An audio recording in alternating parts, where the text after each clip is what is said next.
উনি বলছিলেন, আমি তো আগেই বলেছি আমি নিজে দেশভাগের ভক্ত। ইদানিং মানে উপহার হিসাবে বই খুব কম দেওয়া হয়, অনেকেই দিয়ে থাকেন, না বলবো না, তবে কিন্তু কোনো কোনো বই জায়গায় দেখা গেছে যে একটা মানে কম। অন্যদের কাছে একটা হাসির হয়ে যায় হ্যাঁ যে হ্যাঁ হ্যাঁ, বই গিফট করছে। বই গিফট করছে। নমস্কার, আজকের বাতায়ন ডিজিটালের আজকের বার্তালাপে আপনাদের স্বাগত জানাচ্ছি। আজকে আমাদের সঙ্গে আছেন বরাক উপত্যকার সুপরিচিত সাহিত্যিক, সাহিত্য সম্ভার পত্রিকার সম্পাদক এবং সাংবাদিক প্রণব কান্তি দাস। আজকে আমরা একটু প্রণববাবুর সঙ্গে কথা বলবো। তার আগে প্রণববাবুকে আমাদের বাতায়ন ডিজিটালের আজকের বার্তালাপে স্বাগত জানাচ্ছি। নমস্কার। আমরা সবাই জানি যে আপনি সাহিত্য চর্চা করে আসছেন অনেকদিন থেকেই, এবং আপনার সম্পাদনায় একটা পত্রিকা বের হচ্ছে, সাহিত্য পত্রিকা, যার নাম সাহিত্য সম্ভার। তো সাহিত্য সম্ভারের জন্ম বা কি উদ্দেশ্যে সেটা বের করেছিলেন সে সম্বন্ধে যদি একটু কিছু বলেন। আমাদের মূল অ্যাকচুয়ালি জালালপুর রাজপুরে আমাদের বাড়ি। তো সেখানে আমরা যখন বলেশ্বর হায়ার সেকেন্ডারি বা কালাইন হাই স্কুলে পড়তাম, তখন থেকেই উত্তরণ পত্রিকা বের হতো। জালালপুরে 1990 ইংরেজিতে আমার সম্পাদনায় প্রথম বেরিয়েছিল সুন্দরম পত্রিকা। তো আমার বড় দাদা পীযূষ কান্তি দাস, উনি শিলচরের সোনারকাছার পত্রিকা বা বিভিন্ন আজকাল বিভিন্ন ইয়েতে কাজ করতেন। ওই সুবাদে জিসি কলেজের পত্রিকা, আমাদের সমকাল, পূর্বশ্রী, বিভিন্ন পত্রিকা আসতো বাড়িতে। সেগুলো দেখেই প্রথম থেকে উৎসাহ জাগতো যে আমি একটা বড় হয়ে একটা কিছু করব, পত্রিকা বা কিছু। তো 2006-07 ইংরেজি থেকেই আমি সাহিত্য সম্ভার পত্রিকা শিলচর থেকে নিয়মিতভাবে করে এসেছি। এবং এ পত্রিকা মূলত বিষয়ভিত্তিক এবং গবেষণামূলক পত্রিকা। উত্তর পূর্ব ভারতের বর্তমানে খুব সারা মানে সারা জুগিয়েছে, আর খুব ভালো কাজও হচ্ছে এ পত্রিকার মধ্যে। অনেকেই ছাত্র এবং যারা পিএইচডি বা যেগুলো করছে কাজ, এগুলো অনেকগুলোই কাজে লাগবে আমি আশা করি। তো সে থেকেই মানে আমার সুবিধা হবে। হ্যাঁ হ্যাঁ, সে থেকেই আমার খুব উৎসাহ জুগিয়েছে, মানে উৎসাহ আসছিল। তারপর থেকেই আমি করে আসছি। আজকে 27 বছর পেরিয়ে এবারের সংখ্যা 28 বছর হবে পত্রিকার। তো বছরে কয়টা সংখ্যা আপনারা বের করেন? আগে তো এক দুটো করতাম, এখন সময়ের অভাবে বা সময়ের ইয়েতে হয় না ঠিক। তো একটা করেই পুজো সংখ্যা করে আসছে। আর আপনার আপনার ব্যক্তিগত কোনো বই সম্পর্কে, কোনো বই কি প্রকাশিত হয়েছে বা হচ্ছে এই ধরনের? আমার অনেকদিন আগে থেকে ইচ্ছে ছিল, যে আগে থেকেই তো বিভিন্ন কারণে সেটা হয়ে ওঠেনি। আহ, তো গত কলকাতাতে বই মেলাতে আমার কবিতার বই বেরিয়েছে, বরাক পারের কান্না। তো খুব সাড়া হয়েছে। এবং 21শে ফেব্রুয়ারি ঢাকাতে বই মেলাতে 21শে ফেব্রুয়ারি আমার বরাক পারের কান্না আরেকটা দ্বিতীয় হয়েছে সেখানে। তো এটা ইতিমধ্যেই ভারতে এসে যাবে, কলকাতায় এসে গেছে, এর মধ্যে হাতে এসে যাবে দ্বিতীয় সংস্করণটা? দ্বিতীয়। আর আমরা আরেকটা ব্যাপার আমি হাতে নিয়েছি, যেটা গত 25 বছরের যে সাহিত্য সম্ভারের মূল্যবান প্রবন্ধ, কবিতা, গল্প, এগুলা নিয়ে আলাদা আলাদা করে 3টা সংকলন, সম্পাদিত সংকলন করব, যেটা অনেকেরই কাজে লাগবে ভালো ছাত্রদের। খবর। কারণ নির্বাচিত প্রবন্ধ, নির্বাচিত গল্প, এগুলো দিয়ে যারা সাহিত্য পিপাসু, তাদের পিপাসা যেভাবে মিটবে, যারা গবেষণা করবে, তাদেরও কাজে তারা লাগবে। অনেক কিছু পেয়ে যাবে এর মধ্যে থেকে। তো আপনি মূলত কবিতা, গল্প, প্রবন্ধ, এগুলোর মধ্যে মানে কোনটাতে আপনি বেশি স্বচ্ছন্দ বোধ করেন? আমার প্রথম কবিতার মধ্যেই বেশি আছে। গল্প লিখবো লিখবো বলেই অনেকগুলো জমা আছে, লিখবো, এর মধ্যেই শুরু করব গল্প লেখা। তার মধ্যে আচ্ছা, কবিতাই মানে মনের মধ্যে বেশি রেখাপাত বা হয়। মনের মধ্যে বেশি। আছে। তো এ পর্যন্ত আপনার লেখার সংখ্যা কেমন হবে বলে মোটামুটি একটা কবিতার? কবিতা তো অনেকগুলো হারিয়ে গেছে, অনেক এই প্রথম সোনার কাছারে, তারপরে বিভিন্ন পত্র পত্রিকায় বের হতো, সেগুলা ফাইলে রাখিনি বন্দি করে। তো তবুও দু এক তো হবেই। হুম। এর মধ্যে আহ বজ্রকণ্ঠ ত্রিপুরা থেকে 12টা কবিতার একটা বই বের হবে, ইতিমধ্যেই হয়ে যাবে সেটা। আচ্ছা, আচ্ছা। মানে সেটা আপনার কবিতার মধ্যে আছে? আমার এই কবিতা নিয়ে স্বরচিত ওহো। কবিতা। এটা রাজেশ দেবনাথ বলে উনি করছেন। হুম। আর উনি যথেষ্ট যত্ন সহকারে অনেকেরই বই করে থাকেন। বজ্রকণ্ঠ প্রকাশনা থেকে উনি করবেন আর কি। আমরা একটা সময় দেখতাম আর কি আমাদের ছোটবেলায় যে অনেক জায়গায় অনেক বই টই বিভিন্ন জায়গা থেকে আসতো বা অনেকে কিনে কিনে আনতো। আমার মনে হচ্ছে এই সময়টাতে আমরা যেন একটু সেই গতিটা আগের মতো এখন আর নেই। মানে ওইটাই, মানে মানে বই সেই কেনার যে বই কেনার যে ব্যাপারটা, আগ্রহ, কিনে পড়া পড়ার যে যেটা আগ্রহ, কিনে পড়ার আগ্রহ সেটা আগে মনে হয় আমরা হারিয়ে আমরা গেছে। ছোটবেলায়, খুব সুন্দর প্রশ্ন, এবং খুব এটা আমরা সত্যজিৎ নাথ এবং আমি গত দুর্গাপূজার আগে দূরদর্শনের ইন্টারভিউতে আমি বলছিলাম যে দুলন চাপা পাল উনি আমরা মিলে একটা অনুষ্ঠান করেছিলাম সাহিত্যের একটা আড্ডাতে। তা আমরা বলছিলাম যে আগে বিয়ের বেলা দেখতাম আমরা অনেকগুলো পরিণীত, এইভাবে অনেকগুলো বই বিয়ে বাড়িতে গিফট দেওয়া হতো উপহার হিসাবে, অন্নপ্রাশনে বা ইয়েতে। এটার একটা চল ছিল, খুব ভালো ইয়ে হতো। ইদানিং মানে উপহার হিসাবে বই খুব কম দেওয়া হয়, অনেকেই দিয়ে থাকেন, না বলবো না, তবে কিন্তু কোনো কোনো বই জায়গায় দেখা গেছে যে একটা মানে কম। অন্যদের কাছে একটা হাসির ইয়ে হয়ে যায় হ্যাঁ যে হ্যাঁ হ্যাঁ, বই গিফট করছে। বই গিফট করছে। এটা তো এটা একটা কমে গেছে আগের কমে গেছে আগে তুলনায়। থেকে চলতে। গল্পের বই, শরৎচন্দ্র বা অনেকগুলোই দেখতাম আমরা, বিয়ের পরে টেবিলের মধ্যে রাখা থাকতো, হ্যাঁ, হ্যাঁ। দেখতাম। তো ইদানিং আর একটা ব্যাপার খুব মূল্যবান কথাটা, যে আমরা একজন লেখক খুব কষ্ট করে একটা বই করলেন, তারপরে এটার কস্টিং হয়ে যায় 200-300 টাকা, তারপরেও বই যে প্রকাশ করার পরে কিনে পড়ার যে ব্যাপারটা, সেটা এখন কম। সবাই চায়, অনেকেই চায় যে বই না কিনেই এমনিতে গিফট পেয়ে পড়ার যে ব্যাপারটা আর কি। বিনামূল্যে অনেকেই চায়। বিনামূল্যে পড়লে পরে হ্যাঁ খুশি হয়। হ্যাঁ। তো আমি চাইবো যে বই কিনে বিয়ে বাড়িতে, অন্নপ্রাশনে, বার্থডেতে সৌজন্যমূলক সবাই যাতে বই উপহার হিসাবে কিনে উপহার দেয়। এবং আমি এটাও মেসেজ দেব যে একটা বই একজন লেখক উৎসাহ পায় কিনে, ওনার কাছ থেকে একটা মূল্য দিয়ে, তৃতীয় হিসাবে মূল্য দিয়ে কিনলে উৎসাহ পায়, যেটা প্রায়ই দেখা যায় কারোর কাছে কোনো বই বিক্রি করতে গেলে যেটা পড়ে দেখুন, না আমার তো পড়বার সময় নেই, আর যদি তাকে ফ্রি হয়তো দেওয়া হলো, বাবা খুব ভালো হয়েছে, আমি পড়ে জানাবো তোমাকে কেমন লাগলো, মানে এই ধরনের কিছু আপনি ফেস করেছেন কিনা? যদিও করিনি, অনেকে হয়তো পড়ে নেব বা নিচ্ছি, অনেকেই এটাই। নিয়ে যান, বা নেওয়ার ইয়েটাও তাকে অনেকের অনেক সময় সম্ভব হয়ে ওঠে না অনেকেরই। না, অনেকেরই ইচ্ছা আছে, হুম, হয়তো কম সংখ্যায়। এটাই। তো এবার আমরা আবার ওই সাহিত্য সম্ভারের ব্যাপারে আসছি। তো সাহিত্য সম্ভার যে ম্যাগাজিনটা আপনি দীর্ঘদিন থেকে প্রকাশ করে চলছেন, তো বরাক উপত্যকায় এ ধরনের আর ঠিক কতটা ম্যাগাজিন চলছে, মানে আপনার জানা মতো আর কি?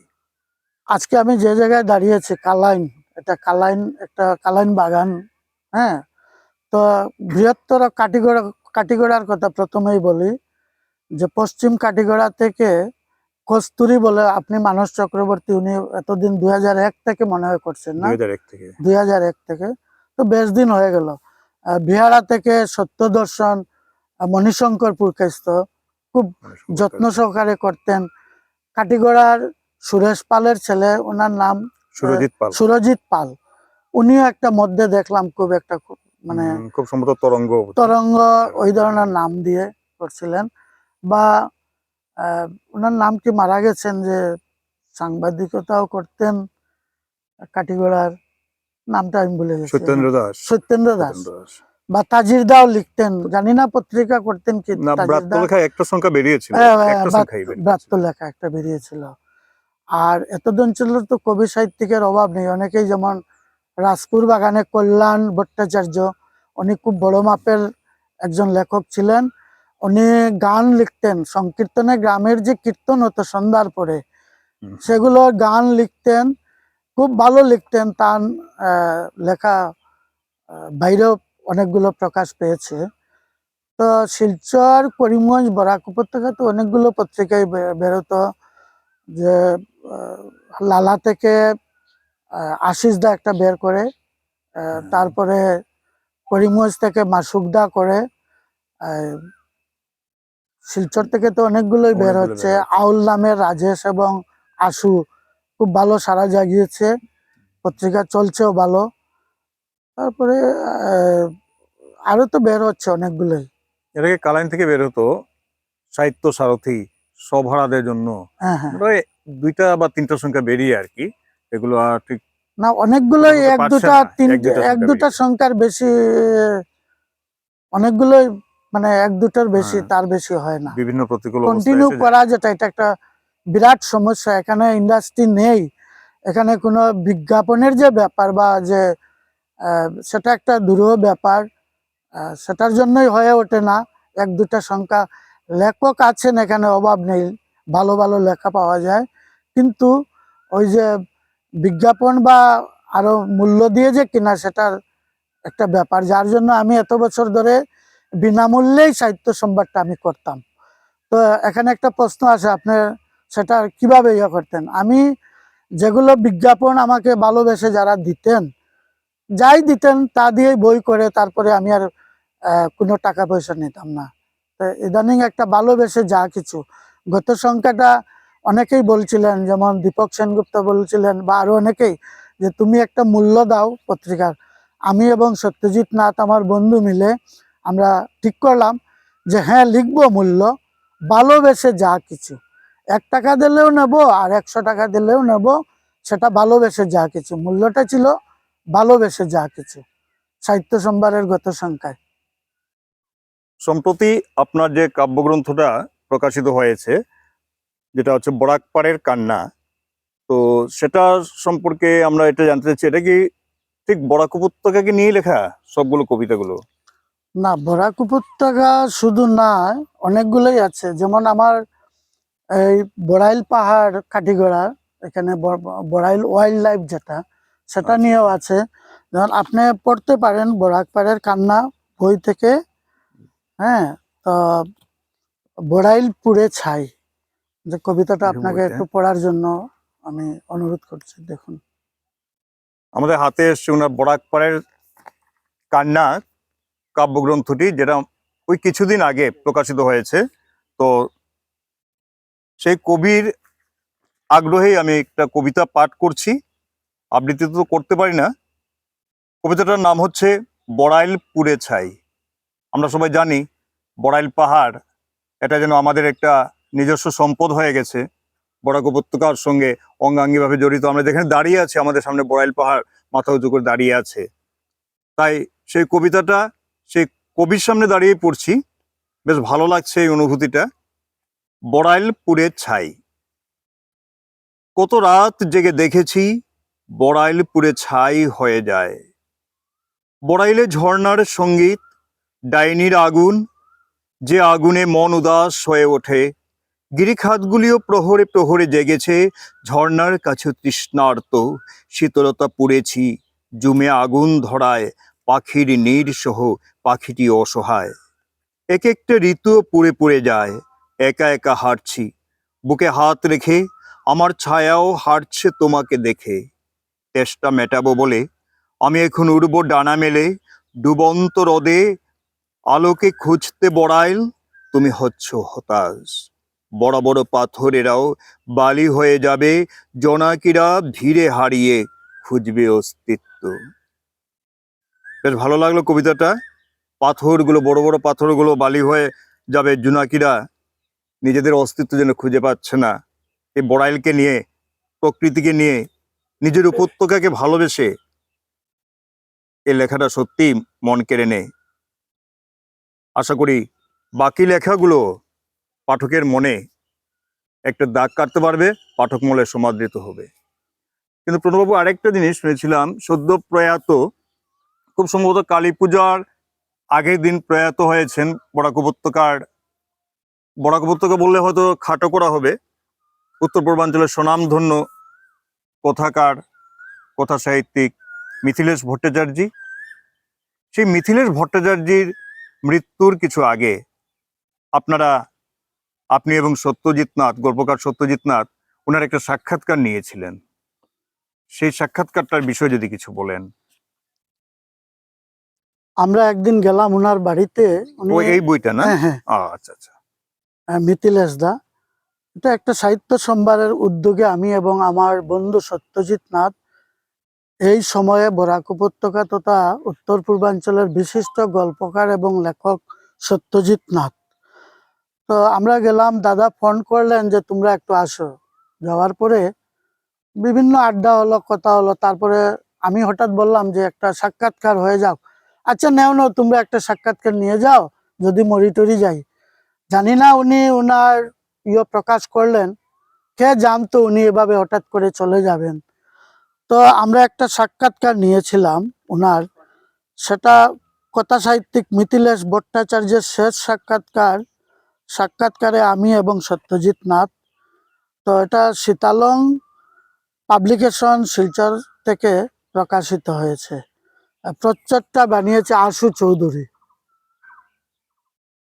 এটা পাঠক মনে কেমন সাড়া জাগাতে পেরেছে বলে বুঝতে পাঠক পারছেন? মহলে খুবই হয়েছে এটা।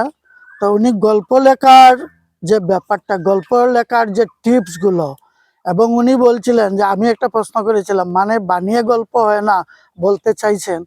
উনি বলছিলেন এক্স্যাক্টলি কল্পনা তুমি করবে, কিন্তু কল্পনা করে লিখতে পারবে না, একটা বাস্তব ভিত্তি লাগবে, বাস্তব থেকে এই উপাদানগুলো নেব। তো এভাবে উনি বলছিলেন যে আহ, যা যা দেখি তাই লিখি, বাস্তবকে অবলম্বন করেই মানে লিখতে হয়। তো উনার উপন্যাস সম্পর্কে অনেকগুলো লেখা আছে এখানে। তো ওনার অনেকগুলো গল্পের বই এখানে আছে। শ্রেষ্ঠ গল্প, 25টি গল্প, দেশভাগের গল্প, বাংলাপথের রাঙা দুলায়, মিথিলেশ ভট্টাচার্যের ছোট গল্প, প্রান্তজন কথা। এবং দেখা গেছে সবগুলোই খুব ভালো, মূল্যবান এবং খুব ভালো সমৃদ্ধ লেখা। আমরা যারা ছোটপত্র পত্রিকা সম্পাদনা করি, আমাদের কাছে তিনি ছিলেন একটা প্রেরণার উৎস, আমি যেটা মনে করি আর কি। যেমন কস্তুরী সম্পাদক হিসেবে অনেকদিন ওনার কাছে গেছি, বেশ প্রেরণা পেয়েছি। আর ওনার সে যে লাস্ট মানে গত পূজার আগে যে কস্তুরী বের করেছিলাম, তখন ওনার বাসায় গিয়েছিলাম। আসার পথে উনি একটা কথা বলেছিলেন, মানে উনি চলে যাওয়ার পর সেই কথাটা বারবার আমার মনে দাঁড়াচ্ছে যে মানুষ দেখো, তুমি আজকে কি করছো তার মূল্যায়ন আজকে হবে না, হয়তো তখন তুমি থাকবে না, সেই সময় তোমার কাজের মূল্যায়ন হবে। তো আজকে এই অবসরে আপনার সাথে কথাবার্তার অবসরে আমি মিথিলেশ ভট্টাচার্যকে, আমাদের শ্রদ্ধেয় কথা সাহিত্যিকে, আজকে আবারও আমার শ্রদ্ধা নিবেদন করছি। ওনার অনেকগুলো বই আমাদের আসাম বিশ্ববিদ্যালয়ের দুঃখের বিষয়, বিশ্ববিদ্যালয়টা সেটা স্থান পায়নি, কিন্তু অনেকগুলো বই বাইরের ত্রিপুরা ইউনিভার্সিটি, যাদবপুর বিশ্ববিদ্যালয়গুলোতে ওনার পাঠ্যক্রমে ওনার বই আছে, বেরিয়েছে অনেকগুলোই। তো যেগুলা পাঠের মধ্যেও আছে করা। তো দেশভাগের ব্যাপারটা মিথিলাস দায় একটা যন্ত্রণা, ওনাকে মনের মধ্যে খুব দাগ কাটতো ওনার। তো ওনাকে আমি প্রশ্ন করেছিলাম, দেশভাগ ও তার যন্ত্রণা নিয়ে প্রচুর গল্প রয়েছে আপনার, এ বিষয়ে কিছু বলুন। উনি বলছিলেন, আমি তো আগেই বলেছি, আমি নিজে দেশভাগের বলি। আমরা এসেছি একদম ছোটবেলায়, বলতে গেলে এক কাপড়ে এসে যেরকম জঞ্জালে পড়েছি, আমার ভূমিকা পড়লেই সেটা কিছুটা ধারণ করে নিতে পারবে। আমার দেশভাগের গল্প বইয়ে একটা গল্প আছে, দেখবে এক যে ছিল, এটার মধ্যে পাবে আমার পরিবারগত পরিচয়। এই এক যে ছিল গল্পটা বর্তমানে হিন্দিতে অনুবাদ হচ্ছে, বিদ্যাসাগর বিশ্ববিদ্যালয়ের এক অধ্যাপক সেটা করছেন, আমার কাছ থেকে আগাম অনুমতি নিয়েছেন, এবং এদের এত পছন্দ হয়েছে আমার গল্পটা যে ওরা সরাসরি ফোন করেছে আমাকে, দিল্লির নিয়োগী বুকস বলে যে প্রকাশনা আছে, ওরা সেটা করছে।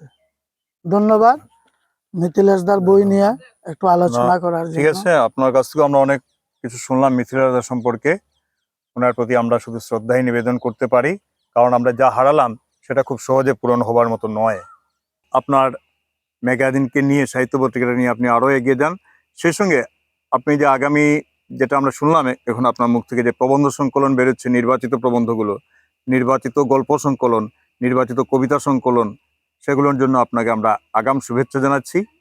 আর আজকের বাতায়ন ডিজিটালের এই সামান্য অবসরে আপনি যে আমাদের সঙ্গ দিয়েছেন, এরকম একটা প্রাকৃতিক সৌন্দর্য ভরপুর জায়গায় বাতায়ন ডিজিটালের সঙ্গ আপনি দিয়েছেন, এর জন্য আপনাকে আমরা আন্তরিক ধন্যবাদ জানাচ্ছি। আপনার সাহিত্যকর্ম আরও দীর্ঘজীবী হোক, আরও মানুষ এর সঙ্গে এসে যোগ দিক, আরও আপনার কাছ থেকে আরও প্রেরণা ছড়িয়ে পড়ুক সব দিকে। বিশেষ করে এখন যারা নতুন প্রজন্ম আছে, যারা লেখাপড়ার সঙ্গে খুব একটা যোগাযোগ নেই, এই পত্রিকাগুলো বিভিন্ন জায়গায় বিভিন্ন সময় দেখা গেছে এদিকে প্রেরণা যোগাচ্ছে। সাহিত্য সম্ভার এভাবে আরও সম্ভার নিয়ে আসুক সাহিত্য জগতে, সেই কামনা করে আপনাকে অসংখ্য ধন্যবাদ জানাচ্ছি। নমস্কার।